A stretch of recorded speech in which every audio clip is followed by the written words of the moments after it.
How soon we come to road's end.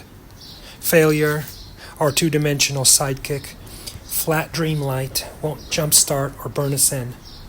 Dogwood insidious in its constellations of part-charred cross points, spring's Via Dolorosa flashed out in a dread profusion. Nowhere to go but up, nowhere to turn. Dead world wait. They've gone and done it again, dogwood. Spring's sap-crippled, arthritic, winter-weathered myth limb whose roots are my mother's hair. Landscape's a lever of transcendence. Jack wedge it here or here and step back, heave, and a light, a little light, will nimbus your going forth. The dew bead, terminal bead, opens out onto a great radiance. Sun square on magnolia leaf offers us entrance. Who among us will step forward? Camellia brown boutonnieres under his feet, plum branches under his feet, white sky, white noon, church bells, like monks' mouths tonguing the hymn. Journal and landscape, discredited form, discredited subject matter.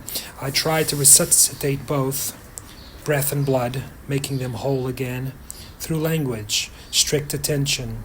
Verona mi fe, disfacemi Verona, the song goes. I've hummed it, I've bridged the break to no avail. April, the year begins beyond words, beyond myself and the image of myself, beyond moon's ice and summer's thunder, all that. The meat of the sacrament is invisible meat and a ghostly substance. I'll say, like any visible thing, I'm always attracted downward, and soon to be killed and assimilated. Vessel of life, it's said, vessel of life brought to naught, then gathered back to what's visible. That's it.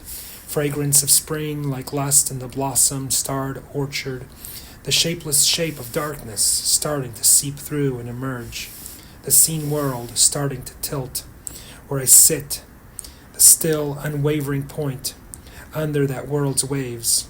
How like the past the clouds are, building and disappearing along the horizon, inflecting the mountains, laying their shadows under our feet for us to cross over on. Out of their insides, fire falls, ice falls. What we remember that still remembers us, earth and air fall. Neither, however, can resurrect or redeem us, moving as both must ever away toward opposite corners. Neither has been where we're going, bereft of an attitude. Amethyst, crystal transparency, Maya and Pharaoh ring, Malocchio set against witchcraft, lightning and hailstorm, birthstone, savior from drunkenness, purple, color of insight, clear sight, color of memory, violet, that's for remembering, star crystals scattered across the penumbra, hard stars. Who can distinguish darkness from the dark, light from light, subject matter from storyline, the part from the whole, when whole is part of the part, and part is all of it. Lonesomeness, Morandi, Cezanne, it's all about lonesomeness.